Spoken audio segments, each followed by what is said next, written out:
김준혁 전수미의 금요 미스테리. 네, 여러분 반갑습니다. 금요 미스테리 MC 전수미 변호사입니다. 안녕하세요. 오늘은 구봉기 소장을 대신해서 게스트 겸 사회자 김준혁입니다. 반갑습니다. 네, 저 잘했나요? 네, 너무 완벽하세요. 저 구봉기 소장 내보내고 제가 네. 이 자리 차지하면 안 될까요? 저 오늘 이후로 아마 이제 이 플랜카드부터 바뀔 것 같은데요. 김준혁, 전수미의 금요 미스테리로 갈 것 같습니다. 여러분, 구봉기 소장님 그동안 정말 고생 많이 하셨고요. 구봉기 소장님 목소리가 너무 높아가지고 대신 내가 들어갈게. 저랑 이제 제가 약간 톤이 높은 편인데 밸런스도 굉장히 잘 맞고 그래서 이제서야 좀 제 짝을 찾은 게 아닐까 하는. 그래서 소장님 지금 마침 아기도 세봄이도 태어났잖아요. 육아휴직에 전념하시고 앞으로는 김준혁 교수님과 더 나은 금요 미스테리 만들어 가도록 하겠습니다. 감사합니다. 구 소장 삐질 거예요, 삐져. 구봉기 떨고 있니? 요즘 그 민주당이 죽어가고 있잖아요. 좀 심각한 상황이죠. 네. 예. 근데 죽어가는 민주당의 지금 심폐소생술을 하는 새로운 움직임, 새로운 개혁, 새로운 히어로가 나타났습니다. 바로 제 옆에 김준혁 교수님인데요. 요즘 어떤 활동 좀 하시는지 먼저 소개 좀 부탁드릴게요. 예, 요즘은 민주당의 어떤 새로운 활력을 좀 넣기 위해서 더 세로라고 하는 좀 더 개혁적이고 참신한 인사들 중심으로 모임을 좀 만들었습니다. 한 2주 전에 모임을 이제 만들어서 결성식이라고 하기에는 아직은 아니고요. 어쨌든 준비하는 모임을 좀 가졌고 또 많은 분들에게 더 세로가 갖고 있는 그런 시대적 소명과 또 역할들 좀 알리고 있는 일을 하고 있습니다. 여기에 더해서 지금 이 정부, 윤석열 정부는 거의 뭐 친일 정부라고 해도 과언이 아닙니다. 친일 정부가 아니라 일본 정부인 것처럼 그런 역할을 하고 있는데 그 친일 정부, 윤석열 정부와 싸우는 것과 더불어서 일본 정부와 직접 싸우고 있습니다. 일본 정부가 후쿠시마 오염수 방류하려고 하고 있고 또 우리나라 조선인 청년들을 갖다 강제 동원해서 노동시켰던 사도광산을 세계 문화유산으로 등재시키려고 하고 있어서 그와 관련된 반대 운동 또 일본이 이제 한일 공동 개발하려고 했던 대륙붕 7광구 완전히 혼자 다 먹으려고 하고 있거든요. 그래서 그것을 갖다가 막는 운동 이렇게 일본과 싸우는 일에 전념하고 있습니다. 네, 그뿐만 아니라 죽어가는 민주당, 해야 될 일을 안 하는 민주당을 해야 될 일을 하는 민주당으로 바꾸는 지금 핵심적인 역할을 뭐 핵심까지는 아니고요. 이렇게 하나의 작은 일꾼으로서 지금 민주당의 어떤 개혁을 위해서 어떤 일을 해야 된다. 그런 이제 내부에서 이런 계속 혁신 운동을 지금 하고 있는 입장이고요. 제가 지난 시기에 더불어민주당 정당 혁신위원을 역임을 했었습니다. 그때 내놨던 혁신 과제들이 좋은 게 많이 있었는데 그것이 제대로 반영이 안 된 게 좀 있었어요. 당시 대통령 선거하는 과정 속에서 분명하게 이제 이런 부분들은 혁신하겠다라고 이제 이야기를 했었는데 그 뒤로 이제 묻힌 것들이 있어서 이번에 정당 혁신위원분들하고 같이 제가 좀 계속 연대해서 새로운 혁신 과제들을 갖다 이행하는 것부터 우리가 하는 것이 진짜 혁신이다. 이런 이야기 좀 하고 있습니다. 우리 전 변호사님하고 앞으로 계속 같이 일을 했으면 좋겠어요. 저 김준혁 교수님과 한결하면 저 뭐든 다 감사한 마음으로 하겠습니다. 고맙습니다. 감사합니다. 예. 오늘은 교수님 어떤 날인지 아시죠? 오늘이 4.19 혁명 기념일이죠. 네. 오늘 4.19 혁명 기념일인데 거기에 윤석열 대통령이 망언을 했어요. 글쎄 저는 황당하더라고요. 네. 바로 뭐라 했냐. 거짓 선전과 날조로 민주주의를 위협하는 세력. 바로 민주주의 운동과 인권 운동과 행세하는 사람들을 척결해야 된다. 누구를 대상으로 한 걸까요? 참 저는 그 얘기를 기사로 봤는데 이 적반하장 제가 아까 페이스북에도 그쵸. 적반하장이라고 제가 좀 올렸는데 이 사람들이 제정신인가? 자기들이 지금 현재 무슨 일을 하고 있는지 모르고 지금 저렇게 떠드는 건가? 아니면 이거는 100% 알코올성 치매자로서의 발언이 아닌가? 그런 생각을 하고 있는데 해방 이후에 지금까지 많은 분들이 민주주의를 위해서 목숨을 걸고 싸워왔습니다. 본인들은 민주주의를 위해서 목숨을 걸고 싸워온 적이 단 한 번도 없었거든요. 그리고 수많은 민주주의를 위해서 싸웠던 사람들을 감옥에 보내는 일들을 해왔던 사람들이 맞습니다. 지금 정권에 있는 사람들입니다. 그들이 감히 어떻게 그런 망언을 할 수 있을지 저는 정말 용서할 수가 없고요. 그리고 뭐 또 황당한 이야기를 했는데 여론조사 내용과 관련해서 무슨 그 여론조사 내용을 갖다 공개하지 않으면 안 된다. 그것이 조작이다. 윤석열 대통령님, 제가 감히 말씀드리는데 지금 거꾸로 대한민국의 여론조사 나오는 것이 대통령님한테는 무지하게 유리한 겁니다. 이게 좀 내용이 들어가 있으니까 그나마 지금 27% 받고 30% 받는 거예요.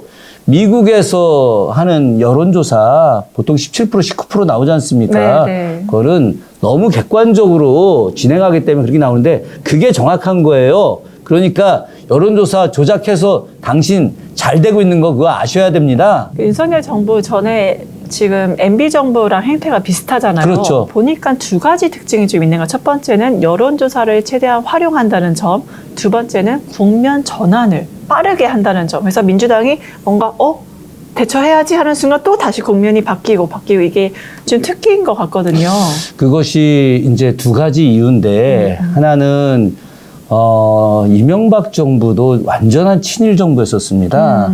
예, 그들이 어떤 친일파 내지는 우리가 이제 토착 외구, 토외 뭐 이렇게 그렇죠. 많이 이야기하고 있는데 주로 이제 그 일본과 아주 친한 관계에 있는 사람들이 국정 운영의 참여자이기 때문에 저는 뭐 상당한 그 국정 운영 코치를 어떤 일본의 역사나 일본 정치인들한테 받을 수도 있겠다. 그 사람들이 하고 있었던 행태를 지금 이렇게 많이 따라하는 게 아닌가 하는 생각이 들기도 하고 가장 대표적인 게 이제 김태호 같은 사람들 지금 네. 모습들 보면 뭐 똑같죠. 그리고 이 사람들이 하고자 하는 일은 국가 운영이나 국가 미래보단 사적 이익을 더 중요시 여겨요. 이명박 정부 때 이제 그 공공기관 내지는 뭐 그 공사들을 갖다 민영화해서 이익을 자기들이 얻으려고 하지 않습니까? 지금 윤석열 정부에 있는 주요 내용 중에 하나가 바로 그런 민영화를 통해서 맞습니다. 이익을 얻는 거. 나라가 망하든 말든 맞습니다. 뭐 제가 들어보니까 지금 대통령실에 있는 고위직들 대통령부터 포함해서 이 사람들이 에이 설마 나라가 망하겠어? 그러니 있을 때 우리가 다 해먹자. 뭐 이런 생각을 갖고 있다는 거죠. 그런데 이거보다 더 중요한 것은 이 국면 전환을 잘하는 것이 이들이 다 검찰 출신들이기 때문에 그런 겁니다. 그러면 검찰 출신 특기가 국면 전환을 그렇죠. 하는 건가? 가짜 사건을 조작하고 지금 대통령실에 있는 사람 같은 경우도 옛날 서울시 공무원 유유성 네. 그 조작 사건으로다가 멀쩡한 사람을 갖다 간첩으로 만들어서 감옥에 집어넣은 것들 이런 것들이 당시 어떤 민주주의에 대한 요구가 있을 때마다 늘 전가의 보도처럼 꺼내는 게 북한 간첩 이런 거 맞습니다. 아니겠습니까? 맞습니다. 이런 걸 주로 해왔던 것이 바로 검찰들 아니었겠습니까? 말씀하신 대로 오늘 윤석열 대통령이 4월 19일 기념사 바로 혁명 기념사에서 거짓 선동과 날조로 민주주의 위협하는 세력 바로 그 세력은 자기 자신을 가리키는 게 아닌가라는 생각을 하게 됩니다. 근데 최근에 일본 문제 얘기하셨잖아요. 지금 얼마 전에 민주당 의원님들 몇 분이서 같이 일본에 방문해서 사도 강사 문제를 제기를 하셨었거든요. 그래서 과거에 뭐 지금 미래지향적으로 가야 된다. 일본과의 관계를 과거는 이제 끝났다. 이런 식으로 얘기를 하면서 우리가 국제사회에서 힘이 없어서 그런 거다. 그 일본과의 미래지향적으로 가야 된다라고 지금 대통령 그런 태도를 보이고 있는데 과거에 뭐 군함도 사건도 그렇고 지금 뭐 사도강산도 그렇고 굉장히 역사적으로 문제가 많잖아요. 좀 어떻게 보세요? 저는 그 역사인식에서 좀 엄청난 문제가 좀 있다고 생각을 합니다. 아니 우리가 일본하고 이제 미래를 같이 가자고 얘기 안 한 적이 있나요? 맞아요. 맞습니다. 우리도 일본하고 미래 같이 가고 싶지. 예. 그런데 자 만약에 전 변호사님하고 저하고 미래를 같이 가려고 하는데 제가 전 변호사님을 성장 과정에서 한 20년 동안 매일같이 때렸다고 한번 생각해 보세요. 매일같이 때리고 전변 괜찮아 이러고 또 때리고 전변 괜찮아 그러고 야 우리 앞으로 이제 새로운 미래를 위해서 전변 나랑 같이 가자. 이게 맞는 건가요? 맞지 않는 거죠. 특히 저는 이 한일 관계를 부부 관계로 묘사를 많이 해요. 그러니까 예. 한일 합병 자체가 본인들이 원치 않았는데 강제로 결혼을 했어요. 그러니까 결혼했는데 그 도중에 이제 뭐 남편이나 아내가 너무 어느 한쪽의 쌍방이 계속 폭행하고 계속 괴롭혔어요. 강제로 일도 시키고. 그래서 이제 강제로 또 이혼을 하게 되는데 이번 대법원 판결은 이러한 불법 행위에 대해서 위자료를 지급하라는 거였거든요. 근데 이 위자료를 지급하라는 거에서 일본은 거부하고 있는 거고 법적으로도. 그래서 결국에는 이 전 대법원 판례 의의를 보는 게 우리가 이제는 지금 식민지 일본의 식민지 여러 국가 중에서 한국과 중국만이 일본과 대등한 위치로 올라서 몇 안 되는 국가잖아요. 대등한 위치로서 이 대법원 판례에는 우리가 일본의 문제점을 공식 강대국인 일본의 문제점을 제기하고 이거에서 정의를 이행하라라는 그 대표적인 사건이 아니었나라고 저는 좀 봤어요. 맞습니다. 결국은 이제 조금 전에 부부관계 굉장히 뭐 이렇게 아주 잘 이렇게 합리적으로 좀 이야기하신 것 같은데, 아니 한편에서 남편이 아내를 갖다 강제로 그렇게 폭력적으로 대하고 나서 뭐 앞으로 잘 살자, 네. 사과도 반성, 없고, 반성도 이런 없고. 것들을 해야 되는데 지금 일본 정부가 해방 이후에 단 한 번도 사과와 반성을 한 적이 없어요. 네, 맞습니다. 그게 뭐 무라야마 총리가 뭐 사과하고 반성했다고 하는데, 무라야마 총리가 사과하고 반성한 것은 한 민족한테 반성한 것이 아니라 바로 김대중 대통령에 대해서 반성한 거예요. 잘못했다고. 김대중 대통령이 대통령 되기 전에 일본에 갔다가 거기서 납치가 돼가지고 그 바다에서 죽을 뻔 하지 않았습니까? 우리 중앙정보부에 의해서. 그때 중앙정보부가 그냥 한 것이 아니라 일본 정부하고 아주 교묘한 그 합의를 했었던 거예요. 그런 상태에서 김대중 대통령이 죽게 됐다 살아난 것에 대해서 김대중 대통령한테 미안하다는 뉘앙스가 당시 있었던 거지, 일제 36년간의 그런 그 식민 지배에 대해서 잘못한 거 아니었거든요. 그러니까 정확히 이야기하자면 지금 현재 기시다 내각까지 해서 우리의 나라에 대해서 한 번도 반성한 적이 없었습니다. 맞습니다. 특히나 그 미국이 이 부분에 대해서는 좀 명확하게 해야 되는데, 맞아요. 2차 세계대전 이후에 전범 국가였던 독일은 분단을 시켰는데 원래 일본이 분단돼야 정상인 거죠. 그렇죠. 전범 국가가 예. 분단이 했는데 그런데 왜 우리 국가가, 그러니까요. 우리나라가, 왜 한반도가? 그럼요. 더군다나 우리나라는 당시 연합군하고 함께 참전했던 나라입니다. 그렇습니다. 맞습니다. 뭐 장준하 선생님, 고려대 총장했던 김준엽 총장님, 이런 분들이 당시에 그 백범 김구 선생님의 어떤 지시에 의해서 하와이에 가서 미국 특수부대 OSS에서 직접 1년간 교육을 받고 미군들과 함께 바로 한반도 침공작전에 함께 참여하기로 돼 있었고, 특히나 대한광복군이 중국 군대하고 함께 같이 연습을 해서 한반도 진격작전을 갖다가 다 준비를 하고 있었던 연합군의 일원이었던 거예요. 맞습니다. 그런데 이 연합군의 일원, 승전국의 일원을 갖다가 오히려 분단을 시킨 것들, 이것이 당시 일본의 작전에 미국이 넘어간 거거든요. 메가더가.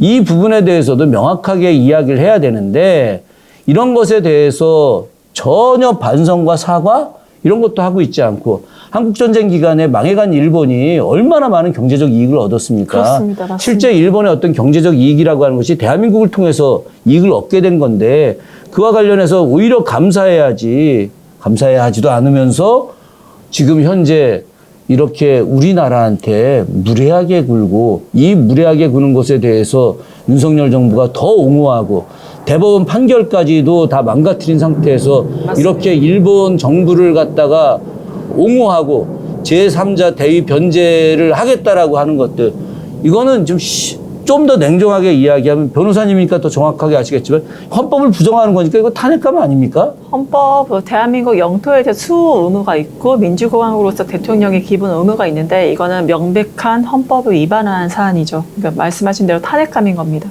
그리고 무엇보다 전 윤석열 대통령이 도대체 어떻게 검사가 되는지 모르겠어요. 검사 되려면 모든 법을 24개 법을 공부해야 되거든요. 근데 거기에 민법도 있는데 제3자 변제는 민법 제469조에 의해서 당사자 동의가 없이 성립하지 않습니다. 지금 강제동원 피해자분들의 동의가 없는데 이 제3자 강제를 밀어붙인다? 이건 또 하나의 국가 폭력인 거거든요. 그래서 도대체 이 사람이 대한민국 대통령이 맞는지 아니면 일본 대통령인지, 저는 이제는 본인의 정체성 솔직하게 커밍아웃 하시고, 왜 일본 총리 관저에 사시든지 대한민국에서 이렇게 그 가짜 한국인으로서 행세, 외교 안보에 이런 치명타, 국익을 위해하는 이런 행태는 더 이상 하지 않아야 되는 게 아닌가, 굉장히 분노가 치밉니다. 오랜만에 제대로 된 파트너를 만났습니다. 앞으로 저랑 방송 좀 쭉 많이 하셔야 될 것 같아요. 아니, 오늘부터 김준혁 전수미 부소장 내쫓고 아주 그냥 착착 맞아, 착착. 네, 예. 너무 지금 제대로 된 파트너 너무 행복합니다, 지금 개인적으로. 그래서 지금 일본 문제 계속 나오는데, 뭐 박진 장관 그랬잖아요. 빈컵 반절 채워라. 아니, 쟤들이 빈컵 반절은 무슨 반절입니까? 물 아예 0.01 미리그램도 따르지 않았는데. 기시다 총리가 전혀 아무런 상응 조치를 안 하니까 오히려 아소다로 이제 부총재가 이렇게 아무것도 안 하면 우리가 한국 쪽에 할 말이 없다. 뭔가 해라라고 해도 기시다 총리 끝까지 안 했다고 해요. 그래서 지금 아무것도 일방적인 한국의 양보, 그러니까 저는 그랜드 박예는 윤석열 대통령이 한다고 했는데 오히려 그랜드 퍼주기. 예. 우리 민주당이나 진보에게 우리 북한 퍼주기 얘기하시잖아요. 이건 일본 퍼주기를 일방적으로 한 겁니다. 그리고 이번에 미국 국빈 방문 이거 쉽게 좋게 하기 위해서 또 G7에서 초청받기 위해서 정말 철저하게 지지자들의 지지를 받기 위해서 외교로 사유화한 정말 최악의 그런 이제 한일 정상회담이 아니었나를 평가할 수밖에 없습니다. 여기에서 강제동원 해법에서도 결국엔 한 푼도 전범기업이 내지 않고 미래 세대를 위해서 무슨 재단에 돈을 기부한다고 하잖아요. 대통령이 미래 세대 굉장히 강조하면서 과거보다 미래가 더 중요한 것처럼 말을 하기도 합니다. 하지만 선진국은 좀 그럴 것 같지 않다는 생각이 좀 들기도 하는데 교수님 좀 이 사례 어떻게 보세요? 아니, 그 미래 세대라고 하는 것이 정말 미래를 위해서, 미래 세대를 위해서 해야 되는 것인데 저는 조금 전에 우리 변호사님이 굉장히 중요한 말씀하셨는데 바로 그것이 외교를 위해서 혹은 자신들을 돋보이기 위해서 김건희 여사 표현대로 네, 돋보이기 맞습니다. 위해서 사유화. 어떤 외교를 사유화하고 있는 거잖아요. 그죠? 외교라고 하는 것이 얼마나 중요합니까?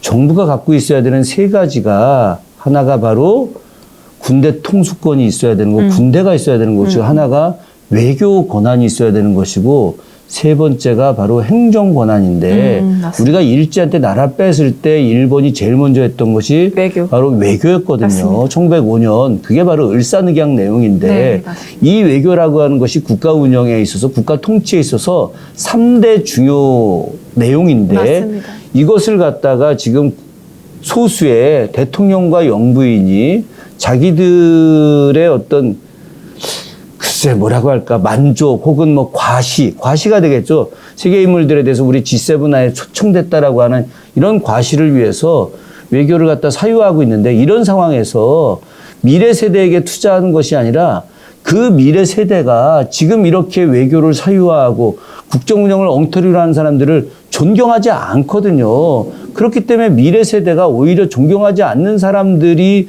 만들어내고자 하는 무슨 뭐 미래 기금이니 이런 거 받으려고 하지 않아요. 당연하죠. 예. 그렇기 때문에 지금 역으로다가 해야 될 가장 중요한 일은 바로 미래 세대를 위한 기금의 문제가 아니라 역으로 일본 정부에게 다시 일본 미쓰비시부터 비롯했던 그 수많은 일제 강점기 시절에 그 기업들 특히나 군수물자를 생산했던 그 기업들 또 광산에서 우리나라 노동자들을 갖다 강제로 일하게 했던 그 기업들에 대해서 우리 정부가 당신들이 지금 그때 당시에 주지 못했던 임금과 더불어서 위자료를 배상해야 된다라고 요구를 해야 되는 거예요. 우리가 당당한 모습을 보여야만이 저쪽도 우리가 좀 잘못했구나. 우리도 그럼 그렇게 해야 되겠구나 생각하는 거 아니겠습니까? 네, 맞습니다. 제가 예전에 일본 학과 교수님한테 저는 일본 사람들 도대체 이해가 안 가서 물어봤어요. 도대체 일본 사람들 왜 이렇게 미국 사람들은 원자폭탄 터뜨렸는데 이렇게 숭배하고 완전 따르고 한국한테 왜 그러냐 했더니 아사다마오랑 이상화 선수를 예로 들더라고요. 아사다마오 같은 경우는 김연아 선수랑 실력이 비슷하기 때문에 일본 특성상 비슷하면 밟으려고 하고 근데 이상화 선수처럼 스피드 스케이트 절대적인 아시아의 절대적인 존재는 미국도 절대적인 존재잖아요. 거기는 숭배하고 찬양한대요. 심지어 한국인인데도.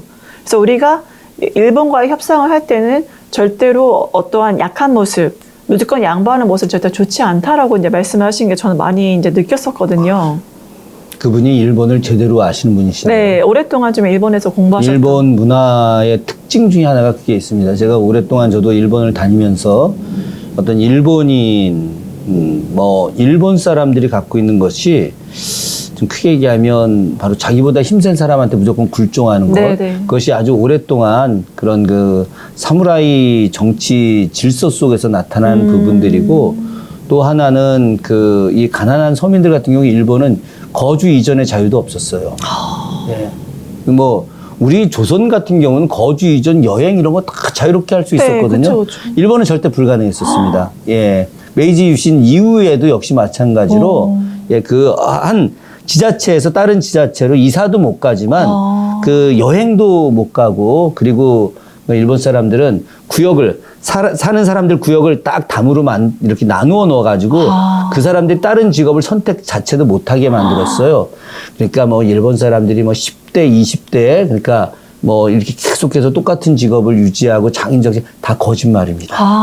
전혀 그게 아니고 봉건 영주 집단에서 쇼군 집단에서 무조건 너네들은 그것만 해야 된다라고 했기 때문에 그것만 하는 거예요. 그리고 다니지도 못했습니다. 그렇기 때문에 일본 같은 경우는 그 사람들이 힘센 사람에 대한 절대적 복종과 굴종이 몸에 배어 있어요.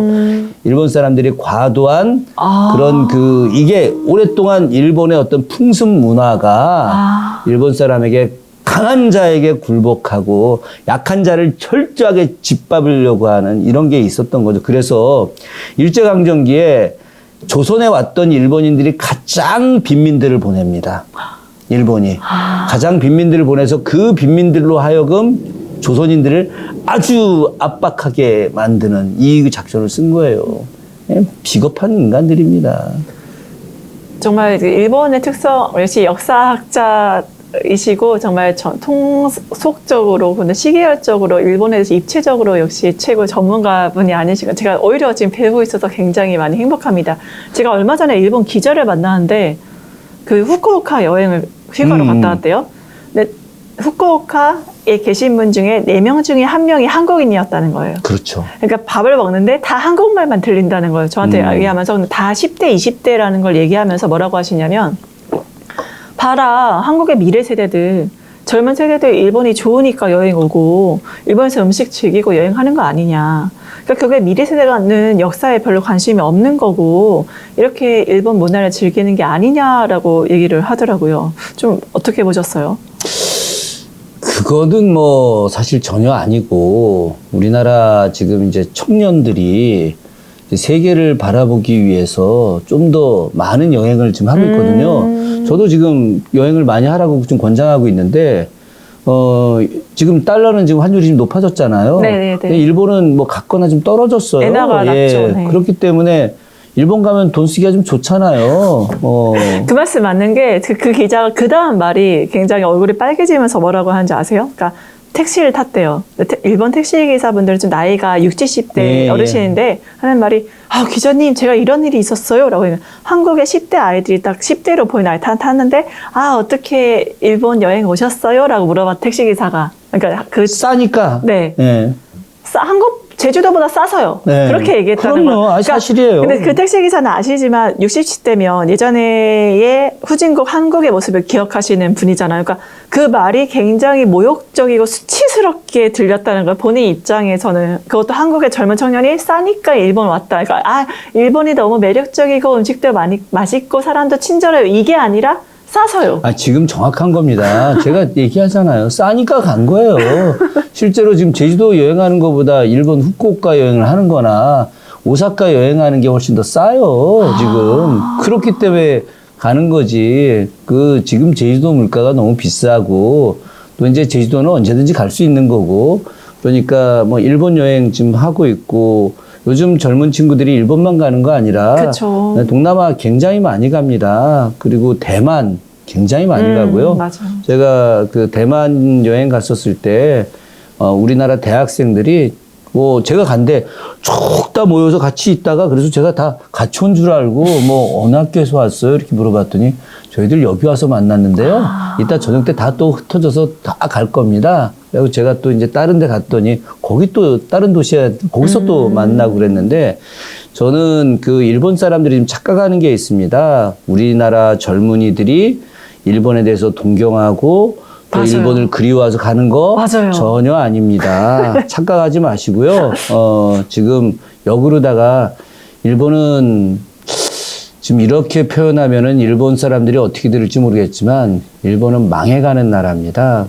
망해가는 나라라고 하는 징조가 굉장히 많이 보이거든요. 예. 예를 들어서 좀 어떤 게 있을까요? 일본 같은 경우는 지금 이제 지진이 계속해서 더 심해지고 있고, 그리고 최근에도 이제 일본에서 후쿠시마 발전소 이제 쓰나미 나와서 망하기 직전에 전조 현상이 그대로 다시 나타나고 있어요. 예, 그래서 지금 그 내용은 뉴스에 못 보셨구나. 네, 네. 예, 지금 현재 그런 상태로 있고, 그래서 일본 내 전문가들이 지금 두 부류로 나뉘어져 있습니다. 이게 바로 쓰나미가 다시 나타날 거다. 지금 이제 일본에서 굉장히 바닷물이 엄청 뜨거워져서 막 올라오고 있어요. 그래서 그 고래들이 막 나와서 죽고 막 이런 일들이 좀 벌어지고 있는데, 이것을 아예 아니야 뭐 일시적인 거야 이렇게 나오는 경우도 있는데, 이런 자연재해 문제만이 아니라 일본은 지금 이제 후쿠시마 사고 이후에 전 나라가 방사능에 오염되어져 가고 있어요. 이거는 제가 이제 역사 전문가이기도 하지만 저 수원에서 환경운동 오래 했고, 환경운동 센터 대표도 제가 오래 하면서 어떤 환경 문제에 대해서 좀 과학적인 접근을 좀 많이 했습니다.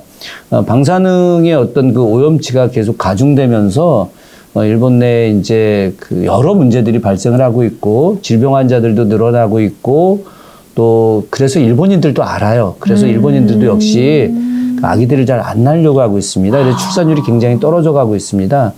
우리 같은 경우가 좀 출산율이 떨어져서 굉장히 걱정인데, 우린 출산율을 다시 올릴 수 있어요. 왜냐하면 법과 제도 이런 것이 문제가 아니라 바로 미래 세대를 위한 여러 가지 다양한 투자들, 어떤 그 학력에 대해서 이제 앞으로 대학의 어떤 차별 같은 거 없애고 좀 자유롭게 공부할 수 있는 이제 우리의 어떤 근본적인 것들을 좀 바꿔내면은 이제 자연스럽게 우리는 인구 회복이 될 수 있는데, 일본 같은 경우는 어떤 질병에 대한 두려움, 건강에 대한 두려움 이런 것들로 인해서 아예 낳지 않는 겁니다. 그렇기 때문에 일본은 지금 여러 측면에서 이제 국가가 점점 아래로 내려가고 있는 거예요. 그것에 대한 발버둥으로 다시 정한론이 등장을 하는 거예요.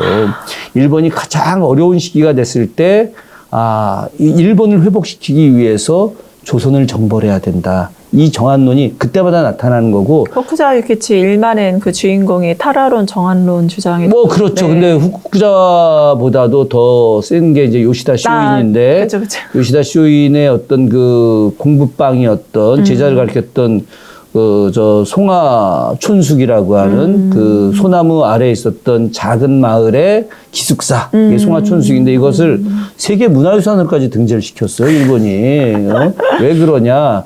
바로 이 정한론이라고 하는 것을 내세웠던 요시다 쇼인을 기리고 그의 제자였던 이토 히로부미. 지금 요시다 쇼인의 이제 제자의 제자가 바로 지난번에 총격으로 죽었던 아베거든요. 아베 할아버지 같은 경우가 이제 그리고 아베 외할아버지 기시다 노부스케 다 이게 다 요시다 쇼인 제자의 제자들이죠. 다 라인 같은 지역이에요. 그게 한 마을입니다. 한 마을. 그 마을에서만 미우라 고로 이런 사람들부터 시작해서 다 총리가 5이 나왔어요. 그쵸. 한 마을에서만. 예.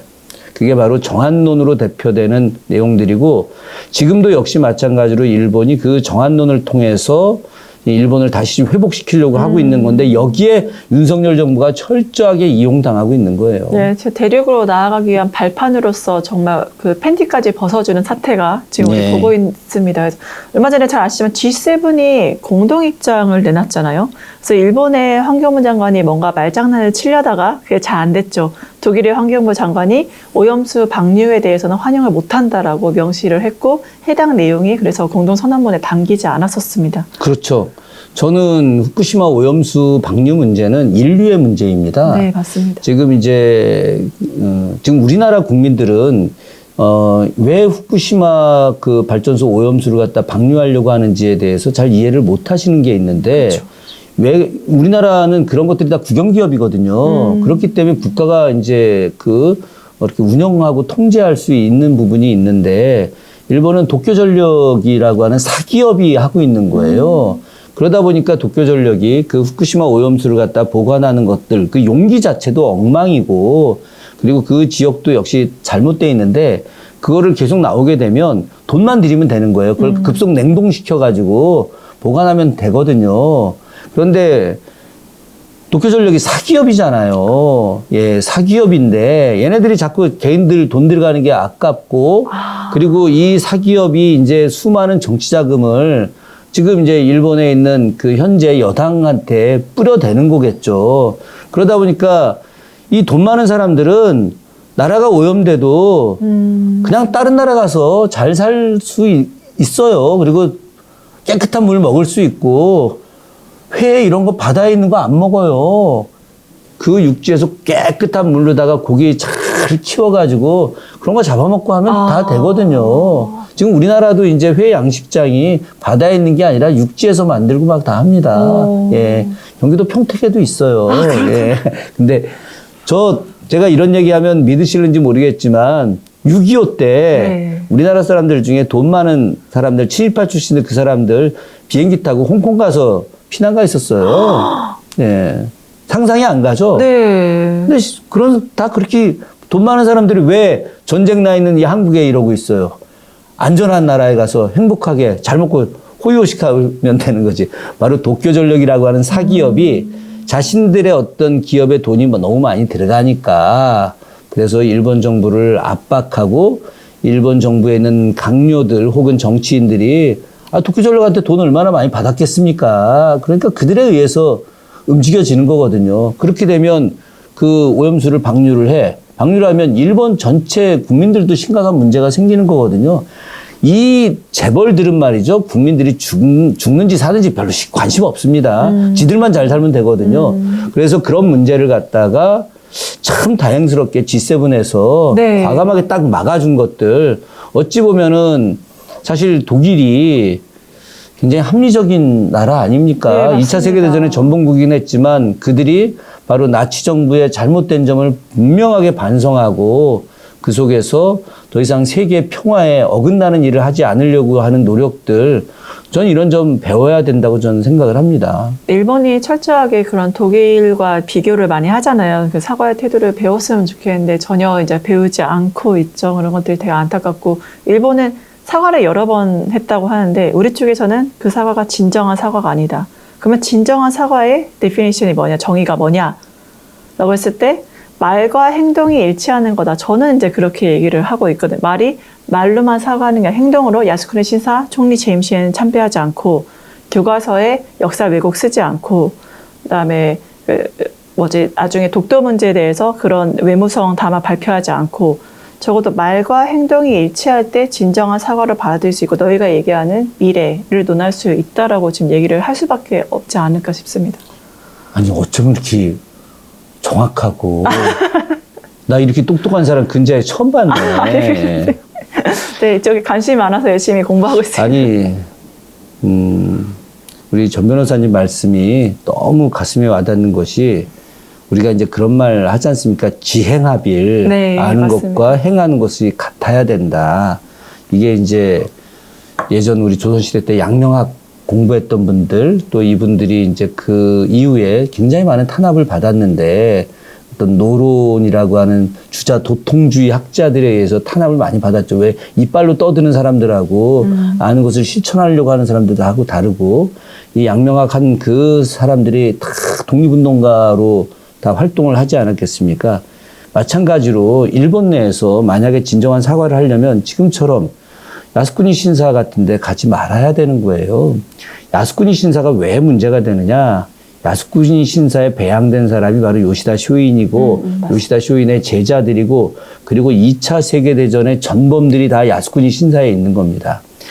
일본은 마을에도 작은 신사들이 존재하죠. 신사의 나라예요. 한 마을에도 여러 개의 신사가 있고 우리 이 방송 보시는 분들 너무 어이없겠지만 이 초코파이 같은 거 있지 않습니까? 이런 거 모신 신사들도 있어요. 카스테라 모신 신사도 있고 다양한 신사들이 있는데 그중에서 야스쿠니 신사가 문제가 되는 것은 바로 다른 나라를 죽이기 위해서 그 다른 나라를 수많은 생명을 앗아간 사람들을 신으로 받들어 모시고 있기 때문에 그쵸. 그래서 문제인 거죠. 그들 내부에서는 그럴 수도 있다고 쳐요. 그러나 그것이 바로 국가의 수상이 그리고 요즘으로 치면 우리로 치면 국회의장이 그쵸. 예, 참의원, 중의원 의장들이 그 자리에 가서 참배를 하는 것은 뭘 말하는 겁니까? 이제 우리 다시 다른 나라 침략해서 그 나라 백성들, 그 나라 국민들, 그 나라 민주시민들 죽이겠다 이거 선언하는 거 아닙니까? 특히나 가장 피해를 입었던 나라가 우리 한민족들인데 맞습니다. 우리 한민족한테 그런 악행을 다시 저지르겠다라고 하는 걸 이야기하는 건데 그것에 대해서 우리가 쓴소리하고 잘못됐다고 이야기하는 것이 뭐가 잘못된 거예요? 맞습니다. 그거 말 한마디 못하는 정부가 잘못된 거지. 그래서 야스쿠니 신사에 대해서 그러면 저한테 이런 얘기를 일본 기자가 거기에 내가 태어났는데 나의 할아버지가 전범이었다. 근데 아무리 살인자고 전범이라도 할아버지가 제사는 지내야 되지 않냐. 그러니까 우리가 야스쿠니 신사가 참배하는 게 아무리 잘못된 조상을 만났지만 제사도 지내지 말라는 거냐 이렇게 얘기를 하더라고요. 그건 좀 방법이 다르죠. 만약 그렇다고 한다면 야스쿠니 신사에 가서 제사를 지내는 게 아니라 자기 집에서 제사 지내면 되는 거죠. 자기 집에서. 왜 야스쿠니 신사라고 하는 그런 살인마들이 존재하는 곳에서 왜 제사를 지냅니까? 물론 우리도 그럴 수는 있겠죠. 이완용 후손들이 이완용을 위해서 제사를 지낼 수 있어요.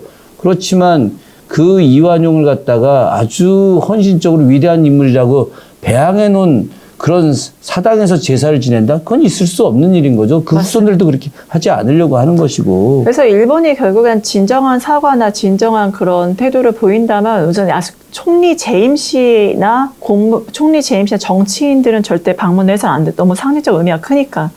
두 번째는 일반 국민들도 참배를 하는데 자기 조상들이 거기에 위패가 있다고 하면 분리시켜야죠. 전범과 일반 국민. 당연하죠. 야스쿠니 신사 자체를 분리시켜서 전범이 있는 곳으로 갔을 때 문제를 삼고 나머지 일반 국민들이 있는 건 이게 합사가 되어 있기 때문에 지금 총체적인 문제가 있는 것이라서 정말 일본 정부가 총리가 의지가 있다면 과거에 대한 진정한 사과, 반성의 태도가 있다면 이거 야스쿠니 신사 재정비해야 된다라고 저는 개인적으로 생각을 했습니다. 아주 가장 합리적인 말씀이신 것 같고요. 그 안을 지금 이 방송을 일본 정부가 좀 유심히 지켜보고 그대로 좀 따랐으면 참 좋겠습니다. 윤석열 대통령이 과거가 없는 민족은 미래도 없잖아요. 근데 과거 돌아보는 거를 4.3도 참여도 안 했고 이제 과거에 대한 재평가는 제대로 하지도 않은 채 미래만 얘기해요. 그럼 혹시 이런 윤석열 같은 조선시대 왕이 좀 있었나요? 존재했죠. 어떤 왕이? 제가 요즘 많이 이야기하는데 당연히 연산이죠, 연산. 네. 연산. 네, 제가 지난번에 그 국회에서 윤석열 정부 1년을 이제 평가하는 그런 그 세미나 자리가 있었는데 저한테 좀 발표를 해달라고 해서 윤석열 대통령의 1년을 보면서 그의 어떤 그 리더십, 그 리더십을 갖다 이제 평가하는 일을 좀 했는데 저는 이제 그 윤석열 대통령이 과거에 연산하고 너무 비슷한 것이 폭압적인 것들, 또 소통을 단절시키고 언론을 갖다가 완전히 그냥 없애버리고, 그리고 나서 검찰이라고 하는 내용을 가지고 많은 것들을 조작해서 정적들을 제거하는 모습들, 이런 것들이 너무 똑같은 거예요. 그래서 이제 그런 연산과 윤석열 대통령의 이제 그런 정치 행위의 불법성들, 잘못된 것들, 이걸 좀 이야기를 했었고, 또 개인적인 측면에서 윤석열 대통령이 조직폭력배 두목 리더십을 갖고 있다. 예, 아주 대놓고 제가 그렇게 이야기했더니, 지지난주에 일광 횟집 앞에서 그냥 명확히 보여주더라고. 네, 검은색 옷을 입은 사람이 쭉 서 있고, 네. 이제 다 90도로 인사하는. 네. 그래서 내가 역시 김준혁의 분석이 틀리지 않았구나. 완벽하십니다. 정말 척결해야 될 정근대적인 행태를 보여준 거잖아요. 그럼요. 네. 예, 그런 것들이 다 일제강점기 시절에 일본인들에 의해서 만들어진 문화입니다. 우리나라가 일본하고 매우 유사한 문화가 바로 군대에서의 폭력, 예, 또 이런 여러 가지 감옥 안에서의 어떤 폭력. 그러니까 인권유린이라고 하는 부분들이 우리가 조선시대 때 그런 식의 어떤 인권유린들 존재하지 않았습니다. 그런데 철저하게 상명하복 내지는 그 강압적인 것들, 그래서 약육강식, 이런 것들이 일본의 전형적인 문화예요. 예. 사람 뭐, 패서 말을 듣게 한다. 이런 거 있지 않습니까? 그리고 일본 사람들이 우리한테 굉장히 안 좋게 만들어준 것이 조선인은 때려야 말을 듣는다. 맞습니다. 그 말. 이런, 확 그냥, 근데, 이런 그 잘못된 행태, 인식, 이런 것들이 윤석열 대통령한테 깊이 배어 있어요. 식민사관이 내재화되어 있는 것 같아요. 그렇죠. 네. 뭐, 그런 게 있잖아요. 그죠? 지난번에도 이제 기시다 만나러 가기 전에 했던 이야기 중에 1969년에 아버지 그 동경서 유학할 때 아버지 만나러 갔을 때 그때 일본의 아름다움 뭐 영원히 잊을 수 없다 뭐 이런 이야기들 하고 있는데 깨끗하고 뭐 정직한 제가 그때 이제 재팬머니의 완결판이다라고 하는 이제 페이스북 글을 썼어요. 그랬더니 그게 정말 뭐 전국의 회자가 되고 방송에도 이제 또 나오고 해서 역사학자 김준혁 교수의 글에서 전문을 다 그 유튜버 김초훈 씨가 이제 낭독도 해주고 다 하더라고요. 저는 그렇게 생각합니다. 1960년대부터 일본이 이제 경제력이 다시 살아나면서 한국을 또다시 지배하기 위해서, 한국의 미래 세대들에 대한 투자를 하죠. 네, 재팬 파운데이션이 가장 네. 대대적으로 이제 학자들 그렇죠. 에게도 재팬 파운데이션 머니 주면서 연구를 해달라. 저는 제일 좀 놀랐던 케이스가 제가 아는 교수님한테 그리고 외국 교수님들한테 제안이 들어왔대요. 재팬 파운데이션에서. 그러니까 위안부나 독도 문제, 특히 독도 문제는 이런 A4 용지 주면서 그 일본 측 입장이 담긴 서류를 주면서 혹시 의견을 써줄 수 있냐. 그 하얀색 돈봉투로 바로 고문료 바로 주고 이렇게 여러 가지 작업을 대대적으로 좀 하는 것 같아요. 그거는 아주 일부고, 그거는 아주 뭐 100이라고 하면 1밖에 안 되는 거고요. 굉장히 많은 그 대학생, 대학원생들을 문부성 초청으로 해서 등록금 전액 면제, 기숙사비 전액 면제, 그리고 생활비까지 다 지급했죠. 예, 지금까지 그렇게 하고 있고요. 제가 제 주변에 있는 운동권 출신 중에서 자식들이 일본에 그렇게 문부성 장학금으로 유학을 갔다 오고 나면 일본에 대한 그 이 표현이 달라집니다. 어떻게 좀 달라지요? 그래도 일본이 잘하는 거 아니야? 뭐 이렇게. 제 주변에 동경대 유학 간 사람들 굉장히 많아요. 그래서 물론 뭐 제 자식들이 거의 갈 리는 없겠지만 저는 우리 작은 아들한테 이번에 아마 좀 그 더 공부를 더 하기 위해서 가야 될 것 같은데 제가 독일로 가라고 독일 가서 민주주의도 제대로 배우고 공부도 제대로 해라. 그래서 요즘 이제 독일어 공부를 제가 좀 시키고 있는데 저는 절대 일본은 보내지 않습니다. 왜 그러느냐? 일본 갔다 오게 되면 그 가족들이 바로 친일화됩니다. 그것이 바로 일본이 숨겨놓은 의도예요. 그래서 일본이 굉장히 많은 한국에 돈을 투자하고 한국을 장악하기 위해서 인재를 갖다가 일본으로 불러들이고 일본 지원으로 다 공부 가르치는데 그 마지막 완결편이 윤석열 대통령의 당선입니다. 그래서 윤석열 대통령 당선을 통해서 윤석열 대통령이 일본에 막대한 지원을 하게 만들고 또 무조건 거의 굴종하다시피 다시 과거의 식민지 국가의 어떤 내용처럼 그러니까 윤석열 대통령은 대한민국의 대통령이 아니라 일본의 대한조선 총독부의 총독과 같은 모습으로 지금 있는 거라고 해도 거의 아주 뭐 과언이 아닐 정도로 일본에 대한 친행위를 하고 있는 거예요. 100% 동감하는 게 대선 캠프 때 제가 이제 외교안보위원회, 실용외교위원회에 있었는데 그때 일본 대사관이 윤석열 후보는 가장 먼저 만났어요. 근데 이재명 후보에 대해서는 철저히 시간을 끌다가 직전 1월 달에 바로 만났거든요. 그러니까 그런 식으로 누구보다도 일본 대사관이 대통령 되게 간절히 원했던 게 바로 윤석열 대통령이었는데 그렇게 대통령이 되니까 굉장히 환영하고 오히려 요즘 일본 신문들 보면요. 윤석열 대통령 걱정하는 내용밖에 없어요. 근데 예전에 문재인 대통령 재임시에 일본 방송에 어떻게 나오는지 아세요? 희화화시켜요. 하나의 개그 소재로 김정은처럼. 한 나라의 대통령을 그렇게 개그 소재로 쓰고 희화화시키면서 지금 윤석열 대통령은 다들 걱정해주고 무슨 일본 총리처럼 그런 모습들 행태에서 지금 일본이 도대체 윤석열을 어떻게 바라보고 있는지 대한민국을 어떻게 바라보고 있는지 정말 온몸으로 느끼게 하는 행태가 아닌가 싶습니다. 그럼 아까 연산군의 윤석열 대통령 예를 드셨어요. 그러면 우리 조선시대나 이제 과거의 역사를 비추어 봤을 때 좀 바람직한 군주의 상은 무엇인지, 그럼 그 군주를 어떻게 지금 현대에 투영시킬 수 있을지 말씀 좀 부탁드리겠습니다. 뭐 가장 바람직한 군주, 뭐 제 입장에서야 당연히 정조겠죠. 정조. 왜냐하면 제가 또 개혁군주 정조 연구자이고 나름의 이제 정조 연구로 좀 많은 이야기를 좀 하고 있는 사람이니까. 글쎄, 정조는 첫째 따뜻한 사람이에요. 윤석열 대통령하고 너무 비교되죠. 정말 따뜻한 사람입니다. 인간이 아닌 동물한테까지 따뜻하고 그런 그 동물에 대해서도 배려하려고 하는 마음이 굉장히 컸던 사람입니다. 정조가 왕이 되고 나서 그런 인간에 대한 생각 때문에 신분제도 타파하려고 그렇게 노력을 했거든요. 실제로 돌아가시기 5개월 전에 조선에 있는 공사노비 전체를 없애는 합의를 통과시킵니다. 1년 뒤에 시행하기로 했는데 그 합의 통과되고 5개월 뒤에 돌아가시는 바람에 그게 이루어지지 않았어요. 어쨌든 당시 뭐 아시겠지만 서울도 혁파하고 네, 맞습니다. 또 모든 사람들이 자유롭게 장사할 수 있게 허용해주고 그리고 부모에 의해서 버려진 고아들 혹은 부모가 전염병으로 죽거나 혹은 잘못된 일로 죽거나 했을 때 그 고아들을 국가가 책임져야 된다. 그래서 10살이 될 때까지 국가가 책임지고 그 아이들을 길러야 된다.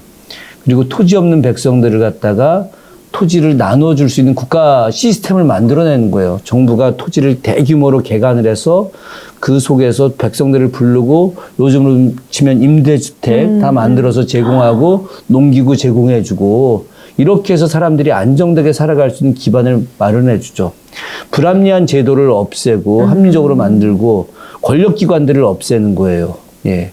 이렇게 해서 정조가 이야기한 대로 민국, 백성의 나라를 만들려고 한 거죠.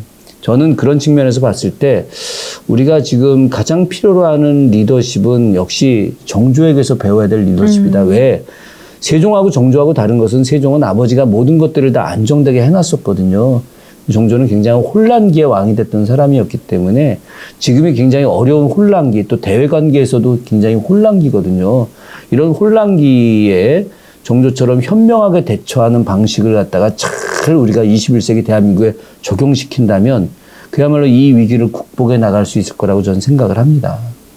네, 역시 정조 박사님이시고 정말 정말 수원에서 그 뿔뿔이부터 활동하시고 수원에 정통하신 최고의 박사님답게 정조 대왕님에 대해서 말씀해 주셨는데 아무래도 정조 대왕이라고 부르는 우리의 과거 임금은 그런 정말 그 당시에 정말 민생과 그런 실용 정치를 실사고시에 입각한 실용 정치를 펼치신 그러한 이제 군주가 아니었나 싶습니다.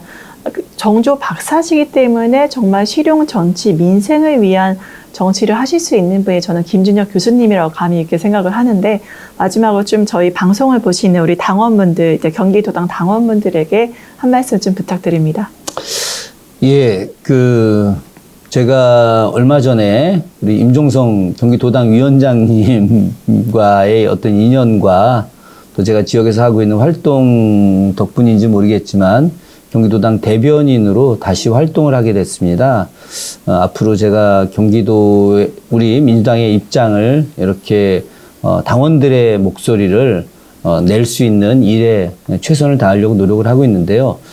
지금 우리 당이 굉장히 좀 어렵고 또 특히나 이 정부가 너무나 상상할 수 없는 정부, 우리가 흔히 박정희 독재 정권이나 전두환 노태우 독재 정권, 군사 정권도 예측이 가능했었는데 그래서 우리가 제대로 싸울 수 있었는데 지금 이 정부는 상식을 초월한 정부입니다.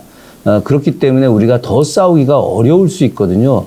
그렇지만 우리 더불어민주당의 경기도당 우리 당원들의 지혜와 용기 그리고 협력과 연대로 이 어려운 시기를 충분히 극복해 나갈 수 있을 거라고 생각을 하고요.